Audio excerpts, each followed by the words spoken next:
ॐ त्र्यम्बकं यजामहे सुगन्धिं पुष्टिवर्धनम् उर्वारुकमिव बन्धनान् मृत्युर्मुक्षीयमामृतात्। इस मंत्र को महामृत्युंजय मंत्र के नाम से जाना जाता है। यह मंत्र दीर्घायु और मृत्यु होने पर विजय प्राप्त करने के लिए प्रयुक्त होता है। मार्कंडेय ऋषि ने शिव जी की आराधना के लिए महामृत्युंजय मंत्र की रचना की थी। जब वे अल्पायु थे, उन्होंने शिव मंदिर में बैठकर इस मंत्र का अखंड जाप किया था, जिसके फलस्वरूप उन्हें चिरंजीवनी जीवन प्राप्त हुआ था। राधे राधे। आज मैं आपको कथा सुनाऊंगी मार्कंडेय ऋषि जी की, जिन्होंने महामृत्युंजय मंत्र की रचना की। ऋषि मार्कंडेय जी ऋषि मृकंडु जी के पुत्र थे। शिव जी के अनन्य भक्त मृकंडु के कोई संतान नहीं थी और संतान प्राप्ति की कामना से उन्होंने भगवान शिव की घोर तपस्या की। कठिन तपस्या से प्रसन्न होकर शिव जी ने ऋषि मृकंडु जी के इच्छानुसार उन्हें संतान रूप में पुत्र का वरदान दिया, किंतु यह भी कहा कि संतान अल्पायु होगी और ऋषि को यह भी बताया। कुछ समय बाद ऋषि मृकंडु जी के पुत्र उत्पन्न हुआ, जिनके बारे में ज्योतिषों ने भी ये कहा कि इनकी आयु तो अल्पायु है, ये ज़्यादा वर्ष नहीं जीवित रहेंगे, सिर्फ 16 वर्ष की इनकी आयु है। अब ऋषि मार्कंडेय जी तो जानते थे, फिर भी दुख में घिर गए, विषाद में घिर गए। पुत्र सबको प्यारा होता है। संतान जन्म के बावजूद उन्हें विषाद में देखकर उनकी पत्नी ने जब उनके इस दुख का कारण पूछा तो उन्होंने सारी बात कह सुनाई। तब उनकी पत्नी ने कहा कि शिव की कृपा होगी तो यह विधान भी टाल देंगे। शिव में इतनी शक्ति है कि विधि का विधान भी वो टाल सकते हैं। जब ऋषि मार्कंडेय जी ने अपने पुत्र का नाम मार्कंडेय रखा और उन्हें शिव मंत्र भी दिया। मार्कंडेय जी शिव जी के भक्ति में डूबे रहते हैं। जब वो थोड़ा बड़े हुए तो उनको उनके अल्पायु को लेकर चिंतित माता पिता से उन्होंने बात की। तब उन्हें पता पड़ा कि उनकी अल्पायु है।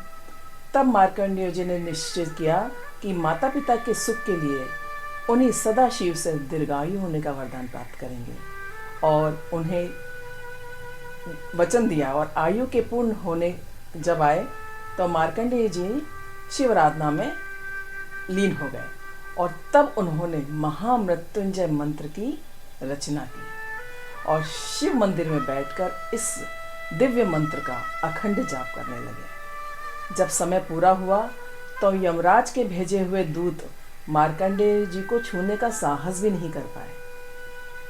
तब महाकाल, क्योंकि वो महाकाल की आराधना में लीन थे, उनका अखंड जाप कहीं रुकने का नहीं नाम ले रहा था। तब यमराज जी आए, क्योंकि यमदूत तो नहीं उसको छू पाए। तब यमराज जी ने अपना काल पाश फेंका उनकी मृत्यु को हरण करने के लिए, उनकी आत्मा का। तब वह पाश शिव जी से भी छू गया, क्योंकि जैसे ही यमराज जी आए, मार्कंडेय ऋषि जी ने शिव जी को लपेट लिया। शिव जी के बिल्कुल दोनों हाथ से पकड़कर शिवलिंग से लिपट गए। ऐसे में पाश गलती से शिवलिंग को छू गया। यमराज की इस आक्रामकता से शिव जी क्रोधित हो गए और अपने भक्त बालक को यूं यमराज के हाथों जाता देखकर प्रकट होने पे वो विवश हो गए। और प्रकट हुए शिव जी को क्रोधित देखकर यमराज ने हाथ जोड़कर विधि के लिखे विधान की याद दिलाई तो शिव जी ने मार्कंडेय जी को दीर्घायु का वरदान देकर विधान ही बदल दिया।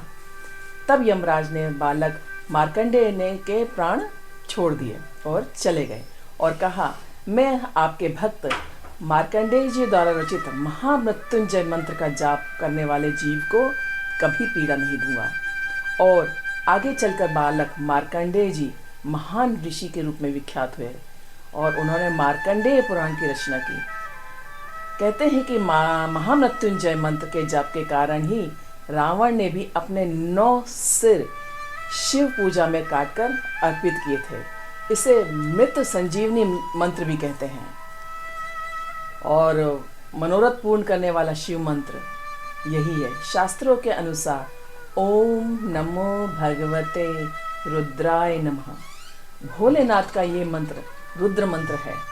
इस मंत्र के प्रतिदिन जाप से व्यक्ति के हर मनोरथ पूरे होते हैं और साथ ही मंत्र में इतनी शक्ति है कि आपकी हर इच्छा भगवान शिव तक पहुंचती है और प्रभु शिव उसे पूरा करते हैं। एक शिव जी का गायत्री मंत्र भी है। ओम तत्पुरुषाय विद्महे महादेवाय धीमहि तन्नो रुद्रः प्रचोदयात्। महामृत्युंजय जाप से, शिव मंत्र के जाप से आत्मविश्वास बढ़ता है, अनजान भय का समाप्त होता है। जो हमारे मन में एक डर लगा रहता है उस भय से हमें मुक्ति मिलती है, मन को शांति मिलती है, सकारात्मक विचार आते हैं। और महामृत्युंजय जाप आप नित्य करते हैं, उसकी एक माला का आप जाप नित्य करते हैं तो अकाल मृत्यु से भी बचते हैं। अकाल मृत्यु क्या है? अकाल मृत्यु वह है जो असमय हो, जैसे एक्सीडेंट हो गया, मर्डर हो गया, कम उम्र में भयंकर बीमारी ने घेर लिया, उससे मृत्यु हो गई, इसे अकाल मृत्यु कहते हैं।